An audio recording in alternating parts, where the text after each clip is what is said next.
Keep your passion. You got to make sure you're doing things in excellence. Yeah, you get passionate when you're seeing things done well. Yeah. You know what I mean? And you come in there and it's on time and people are in place and they're in uniform, they're doing right. It just keeps your passion ignited. And so you got to make sure that we're doing what we do in excellence. All right? You want to read that, somebody, please? If it's worth doing it, do it well. Excellence is an uncompromised, progressive commitment to quality and superior performance at the highest and best of one's capability, which causes success, acceleration, speaks in one's absence, and summons attention, is a source of attraction, and causes superior appearance.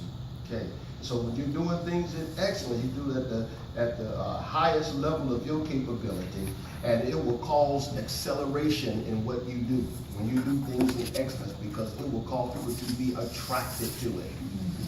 It will cause people to be attracted to it, and it will cause people to talk about you, amen, in your absence. Who did this? You know what I mean? They begin to have conversations about your touch, your personal fingerprint that you put on what you're doing. All right? Excellence facilitates the elimination of excuses. So when you have excellence, you don't have any excuses, no tolerance for excuses. It has to be done well, it has to be done right. Excuses and blame. It's their fault that this didn't happen. It's their fault that this didn't come out right. Excellence does not point the finger. It makes it happen on your end.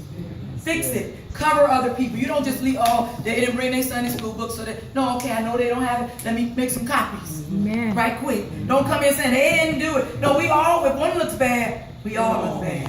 If you walk into our church and it's filthy and it's ragged, they ain't gonna say, Pastor, she has an excellent spirit, but the rest of these people are junky. No, I don't wait for the janitor to pick up something off the floor. If I come in, I like excellence so much, I'm picking it up. Yeah. Because we all gonna be exemplary of either raggedy or excellence.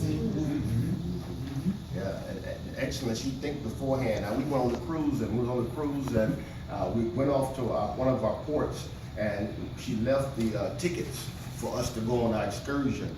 But these guys thought through this, and they had their iPad, and we were able to go right to them. We had to go way back on the boat to get our tickets, and they were able to pull us up and print us out some more tickets. Wow.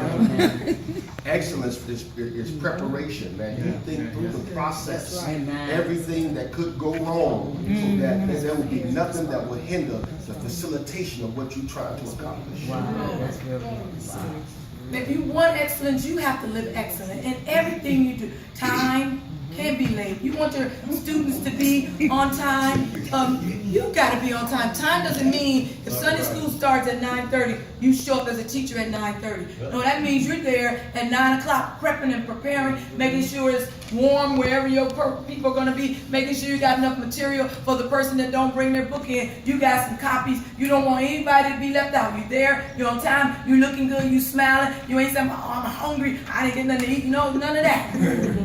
The other teacher that's supposed to be here, she's not here, so I had to be here. No, you don't even put them on blast. Right. You here. That's all that matters. We're doing this as a team. We're working together. Excellence does not blame. It doesn't make everybody else look bad, and you look good. All right. If I'm look good, he gonna look good. We're not gonna walk out the house. I'm all sharp and decked out, and he dragged bagging and tore up. When I had little kids, my kids' hair was combed to a T. They didn't have snot. I was clean, they was clean, we was working it out. Yeah. We was a picture of excellence. And that's the way it has to be. Whenever you're in a team, you gotta everything gotta look good. Right. Everybody that's studying their lesson, you're a teacher, everybody should study the lesson. Not just enough so you can know it, enough so you can get up and teach it. In case the real teacher don't show up. I got this. I'm ready. I'm not just studying enough so I'm studying enough so I can teach it on the spot whenever I need to. There's not a Sunday school lesson that I couldn't teach. I read it, I studied, and I was ready to go. If you call on me, let's go. Because I want to do it in excellence so God can be glorified. Right. Not so I can look good, but so God can be glorified. And so that's why I'm not a showboaty person, but everywhere I go, people say, why are you always dressed up? Because I'm glorified. I'm an ambassador for God. And I'm walking in, I'm representing God. You have to represent God in everything you do. Is God a late God? So God is an excellent God. I'm an excellent person. There is excellence found in me because my God is an excellent God. And so that's what you have to tell yourself. I'm an excellent person because my God is an excellent God. Amen. And actually, excellence is in your DNA. That's right. If you're born again. Yeah. Greater is in you. Yeah. So it's in your DNA. Represent that. Yeah, if you look at Proverbs 12 and 26, Proverbs 12 and 26, it's in your DNA. You've been wired for excellence. You've been equipped to do that. So we'll read that real quick. The righteous is more excellent than his neighbor, The righteous is more excellent than his neighbor. Yeah. but the way of the wicked seduces. Yeah, people look at you, they should see a portrait, a picture, an example of excellence. Amen? I love this real quick, Apostle. So if you're normally a late person for Sunday school, make up your mind that this is my year of transformation. All right. The late that I used to be is not going to be anymore. I'm going to get up. I'm going to prepare early enough. I'm going to be on time. I'm going to surprise my teachers. I'm going to surprise my students. I'm going to surprise the Sunday school superintendent. I'm going to make a change. So this is not one of those, you ain't doing it right, you ain't no good. This is one of those, I'm making up my mind that I'm going to another level. In my Sunday school teaching and whatever I'm giving to the Lord, I'm going to make up my mind that I'm going to do it for the right reason and I'm going to do it with an excellent spirit. With a smile on my face because I'm passionate about it. Amen. Absolutely. So as we ready to close this piece in a minute here, you can share whatever you want to share. No. Share is, I'm sure y'all have prayer before y'all have class. So if your Sunday school superintendent say you need to be there for prayer before y'all start Sunday school, y'all should be there in prayer.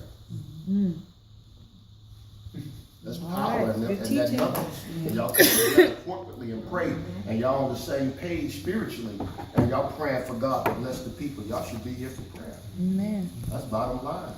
So excellence is a part of our DNA. Okay.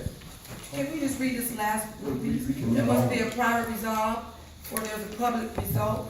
The public result will last. So let's make a private resolve. Can we make, the students aren't here. Let's make a private resolve. Just go ahead and put your hand up. I promise. I promise To do my best. to do my best, Be on time. to be on time, Study my lessons. study my lesson, Have the big reason. to have a big In reason my heart. in my When heart I come. when I come To do the work of the Lord. to do the work of the Lord. Amen. So you just made a private resolve. Amen. All right. So it eliminates excuses. It does education explorations. And so there's nothing new under the sun. Somebody's doing something. We got to get out there and find out what's being done. You got it. It's not always you to come up with a new idea. You got to explore what other people are doing. You got to get out of your box. Are you with me? Now, one thing I know that he did recently last year, I kind of watched Facebook. I'm a Facebook man. And so he did Super Sunday School. Amen. Right. I don't remember when I was a true guy that we ever did that. It may have been done. I don't know. Nobles did before me. And I was here after Nobles. Do you remember that? That I was a Sunday school superintendent? I don't remember that. I was. Praise Amen. Yeah. So he, whatever he did, he came up with this idea. And so don't be stuck in your box. Explore what's going on. When it comes to excellence, you don't have to even just kind of limit yourself to the church, because people in the world are doing something excellent that you can take the idea and utilize it for the kingdom. That makes sense? You got to get us off of here. Excellent. I'm moving Now you said that. And I thought about how when I go to restaurants, hotels, Disney parks, anything, I look for what's excellent that they're doing. What are they doing here? We go to Las Vegas sometime and go to the shows that they have there. And I mean, these people are jumping off of these things way up in the sky, jumping into and then water appears all of a sudden. And it's just phenomenal. And I'll be like, how could we do that at church? Come to your church. I'll be thinking about, wow, what in the world did they just do here? And I'm thinking of, if that's wowing us and that's, ooh, everybody's there, what can we do to enhance some things that we're doing? Everywhere I go, that's what I do. I leave the grocery store, anything, and we're just watching and seeing what are they doing here that we can bring back to. It's God's kingdom, and surely we can do better in God's kingdom than they're doing in the grocery store, than they're doing in a 5-star hotel, than they're doing. We call our ministry 5-star ministry. And we're checking people. Are you doing 5-star ministry here at Greater Life? Do people want to come back because of what we're giving? That's what 5-star hotels are doing. They're gaining people because they're 5-star. We're not 3, we're not 2. We don't even talk 2 and 3. So when we a 3-star, we moving to a 5-star. No.